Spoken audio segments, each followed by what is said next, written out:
Hey, what's up, guys? This is Chung. So let's take a look at 1735 count ways to make array with product.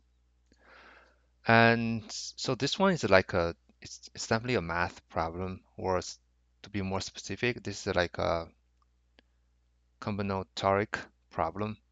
Basically, you're given like a queries, and on each of the queries, there are like two elements. The first one is the n, which represents the length of the array. And the second one means the k. K means the total product we want to satisfy.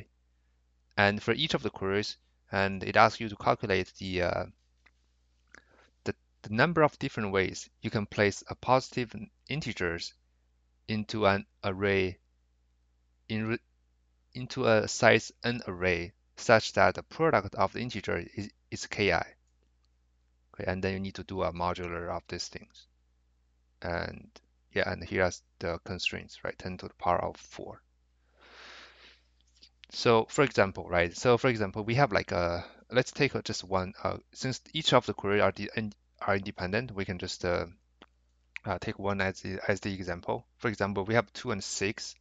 So it means that uh, we have we have two array. We have array of two of a element of 2, and we need to put some numbers to it so that the total product is 6. Then what options do we have? We have 1 6 and we have 6 1. So the sequence matters, and then 2 3 and 3 2. That's why we have 4. Okay, and then for the second one, so the length is 5, but mm, we have the length of 1. Sorry, the length of 5, but the target product is 1. That's why we will have 1, which means that there is no there's no other ways but this one, right? And then the third one is a pretty big one. That's why we need to do the modular here.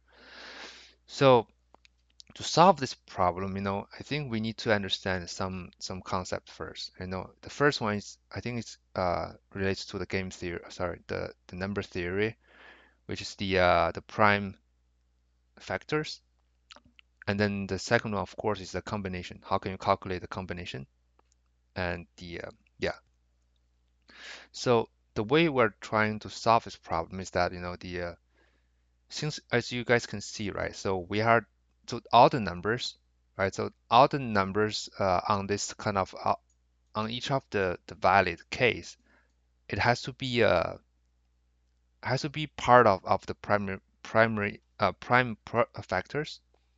So which means that so the prime factors for 6 is what is 2 and 3, okay? And then basically, we'll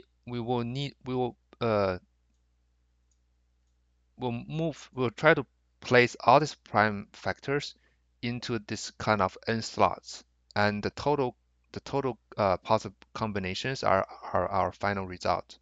But first, let's try. So what are the prime factors, and why do we need to use that? So for those who don't know what prime factors is, that for each number, it can always be represented by combinations of the product of the prime numbers, which each number has some power on top of it. So let's take an example. Let's say we have a 60. So how can we get 60? I think we can do a 2 to the power of 2 times 3 of 1 times 5 power of 1 times 11 power of 1. And so the prime factors for 660 is 2, 3, 5, and 11. And then for 2, we have we have two 2's that we need to use. And then we have 1, 3, 1, 5, and 1, 11. And this is the game concept sorry, the number theory. So for any numbers we can always uh, split the numbers into a bunch of prime numbers, right? So the prime numbers, by the way, 1 is not a prime number. So prime number starts from 2. And then we can do a sum of the power on those numbers to get any numbers that we want. So, and why this one will help us, this is because since we are trying to distribute uh, different numbers into different slots, and our end goal is that the total product has to be equal to the same to the k here, which is 6 in this case. So which means that let's say for the third example, we have 666, and then actually the problem comes down to what? It comes down to with this number, so we have two twos, right? And then we have 1 3, and then we have 1 5, we have 1 11. So with those kind of numbers, right, we need to somehow place those numbers into size 73 slots, right? So we have 73 slots here, and we need to somehow place those numbers into the those 73 slots, and we need to calculate the total number of the possible ways. But the problem is that we have some duplicated numbers here. Let's say we have two twos here. Mm, so by placing those two twos into different locations, we will end up with different results, right? So let's say we have these two twos, right? And then if we put two twos, uh, if we put one two here and the other one is here, that may end up with a different result because if we have three here, if we have 1 3, we put 3 here, and this slot will become to 6, but here will become to 1. But if we put 3 here, right, then we'll have like instead we'll have 6 and 1. That's why the for each of the numbers, we have to consider the probabilities separately. Basically, for each of the prime numbers, the probabilities is independent. Okay, so that's the first observations we need to come up with.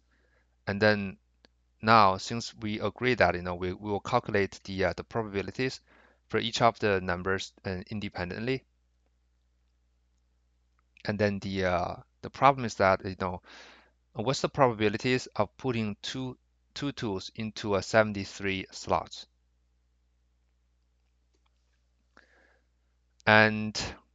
And then basically, let's say we have a probabilities. It's going to be a combination, right? So we're going to have like a combination of this one of the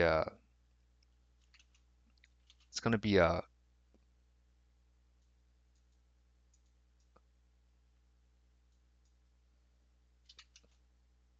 so we'll calculate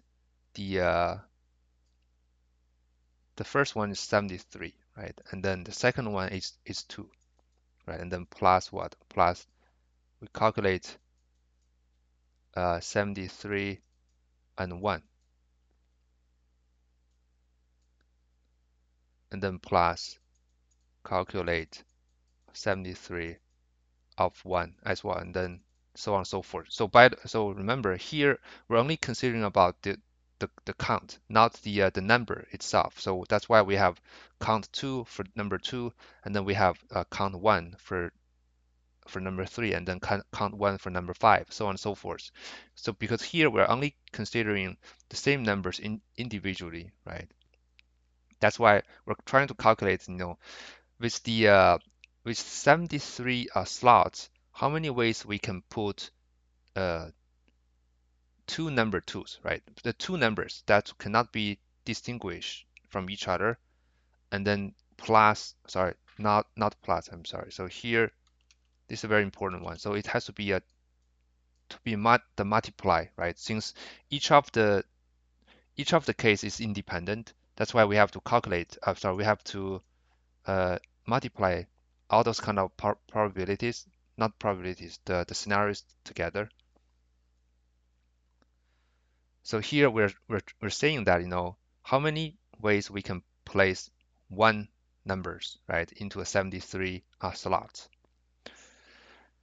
So, and to calculate this one, the since we can put this many of numbers into one slot, right? It doesn't have to be one number in one slot, right? Like I said, because if we put these two numbers into one slot, we'll get like we'll get a 4 in that slot instead of 2 and 2, right? Basically, this 4 and 2 and 2, they're two different scenarios. That's why we have to consider that as well. So, and how can we calculate that, right? This is like so for this one, actually, that's kind of there's a like classic problem called stars and the bars. And so if you're kind of interested, you can just look at that. But I'll just briefly talk about that problem.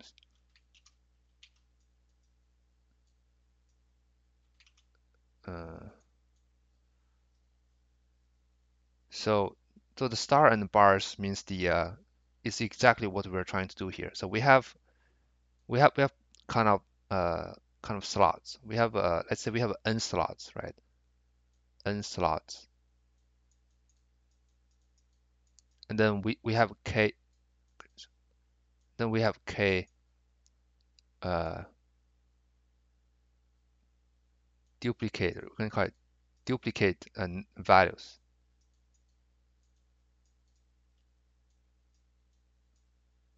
Uh,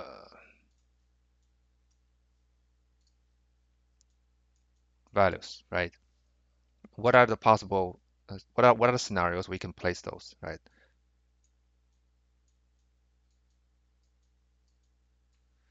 Since we can place multiple k, since we can place multiple values into one slot, so how can we calculate that? So I will tell you the final result. So the final result is like this. It's going to be the combination of n plus k minus 1 of n, or of k minus 1. Actually, this is the same as the n plus k minus 1 to choose n, right? Same thing.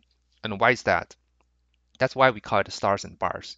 So stars means the k indistinguishable values, and the bars means the slots. So if we have like stars, let's say we have stars,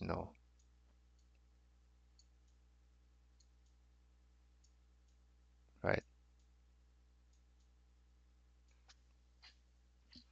And then we have bars, right? So the bars can be anywhere. And also, by the way, so this n slots and the k values, the k could be greater than n. So it doesn't have to be slots is always greater than k. K can be greater than n since we can put multiple values into the same slots. So let's say we have this kind of many of stars, and then the bars means that let's say we have n bars, right? So let's say n is equal to to 3. So n is equal to 3 means that we have 3 slots, which means that we'll have like n minus 1 uh, bars or separators, which means we have like this bar and this bar. That so with n minus 1 bars, we split this n k stars into 3 parts. I mean into n parts. So in this case, so basically what we're saying that on the first bin we're putting 3 stars, and on the second slot we're putting 2 stars, and the third one we're also putting 3 stars, 2 stars. Okay. And for the case of n is greater than k, so and then it means that there could be some slots that have 0 stars, which means that let's say we have a lot of stars here. Okay. right? So, and then as you guys can see, right? So the total arrangement of this problem becomes to what? Becomes to the total number of the stars plus the total number of the bars, which is the n plus k minus 1. And among all those kind of arrangements, we need to choose the what? We need to choose the n, either the, sorry, either the n minus 1. Okay, so yeah, this is not right. Yeah, so this is correct. So either the n minus 1 bars or the arrangement of k stars. That's why that's how this star and bars problem is telling us. Basically, there's like a k indistinguishable values that we want to place into the n slots, and this is the our final result. Okay, so let's go back to our problem, right? And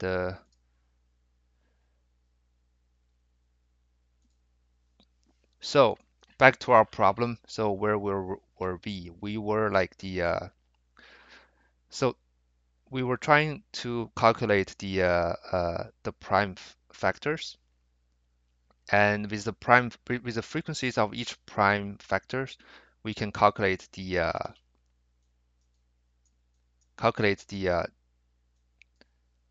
ways, right, or the scenarios for that prime factors independently, and then in the end, we just need to multiply those values together so that it can handle everything, right? Because so for example, we have 1 6 and 6 1. So this is like the result. We have like, so we have in for the 2 6 case, we have two slots, right? And how many prime factors we have? We have 2 and 3. That's the two prime factors, and the count for those two prime factors are both 1.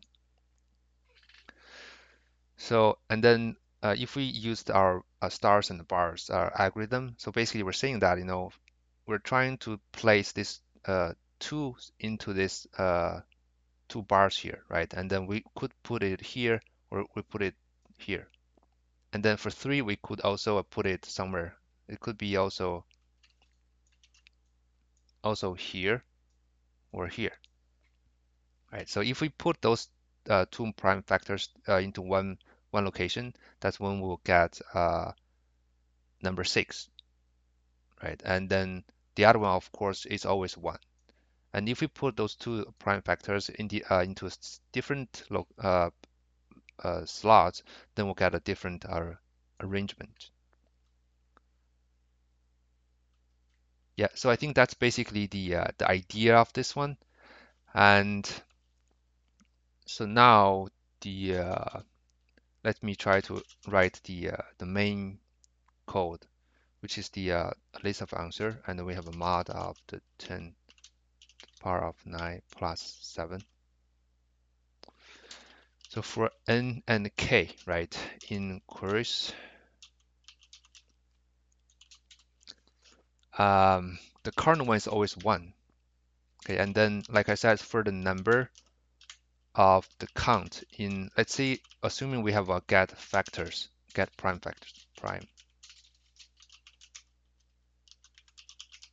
factors of k, right? So for, like I said, for each of the count, right, we want to calculate the scenarios independently. In the end, we'll just accumulate that everything together by multiplying those numbers. And so here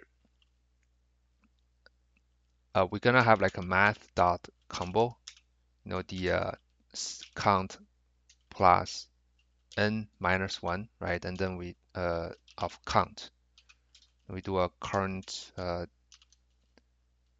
of mod, right? And then here dot append current, and then here I return the answer. So that's basically the main logic for this one. So by the way, I'm using like a Python's math.combo utilities class to help me to calculate these combinations. Um, if you don't have this one, you may want to write your own like logic to calculate this combination. The very traditional way of calculating this one is like we have like if like combination of nk, right? We'll have like n factorials divided by k factorials divided by n minus k factorials, right? But this one is kind of slow, right? As you guys can see, we're going to calculate the n factorials a lot, and also not it's just slow. With this big number, 10 to the power of 4, imagine you do a 10,000 factorial, right? Imagine this number. It will be pretty big. Pretty much, you will definitely get an overflow of that. So this one only works if you have like a pretty small n. So if you have like this one kind of big one, there's like a more efficient way. Basically, it will use the inverse factorial to help you calculate that. But I think it's very common in the competitive programming, but I'm not going to cover that here. If you're really interested in that algorithm, you can just go look it up for yourself. Since here we have like a Python's helper, like utilities, I'm going to just use that. Cool. So now we just need to calculate the prime factors, right? So, and this is also like a very standard uh, algorithm, you know, so of n, right?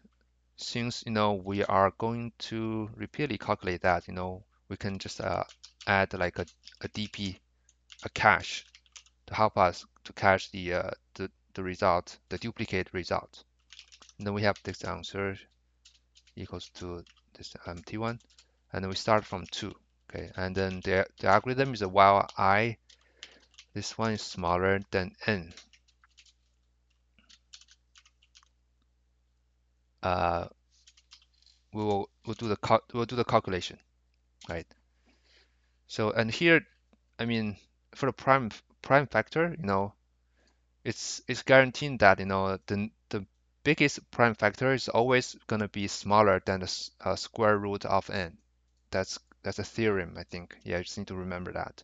And since what we're really interested is the count or the frequency of each of the prime factors, we're going to use like a count to help us to calculate that. So basically, for each of the candidates here, right, we're doing like a n mod I. If it's 1 0, it means that okay, this one is a prime factor, and we'll just continue using that one to divide this n until it's not a valid, until the remaining n cannot be divided by this I. Then we know, okay, we need to find another prime factors. So here, and if the count is greater than 0, and then we just append this one. Uh, mm,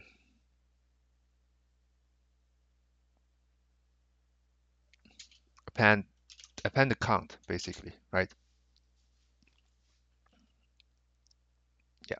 And so in the end, if the n is greater than 0, is greater than 1, we also need to append a 1 in the end. So the reason being is that uh, the last one, the remaining one could also be another the last prime factors, and in that case, we also need to add that one to the to the to our final result, right? So all we care is a count. Yeah, here we don't even need the number itself. All we want to know is that what's the frequency for that prime factors, right? So here I just return the answer. Uh, cool. Yeah, I think that's pretty much it is, right? So let's try to run the code. Yeah, and here.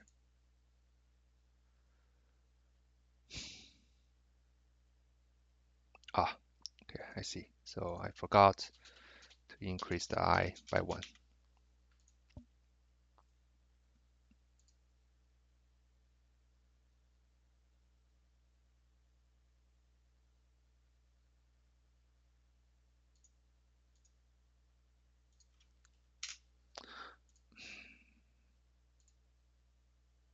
Okay, cool. So submit.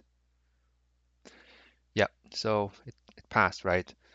I mean, for the okay, so let's how about time complexity, right? So the time complexity for this one is the so we have like what? We have a well, we have a set n.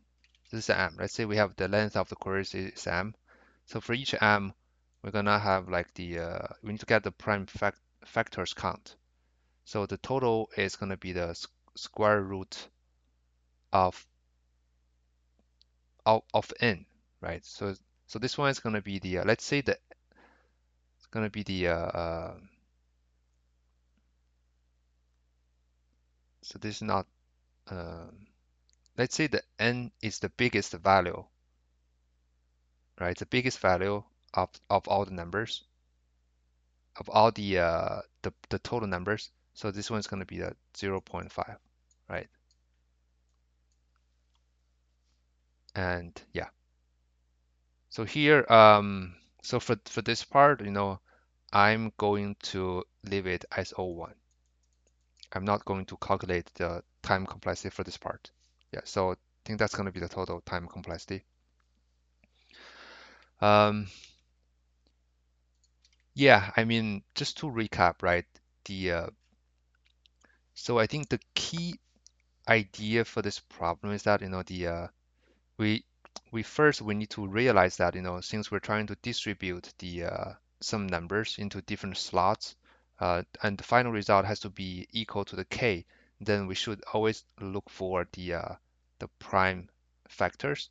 Like I said, because one numbers can be consisted, like for example, the 666 can be represented by a bunch of prime numbers. Okay. And the next one is that with those kind of prime numbers,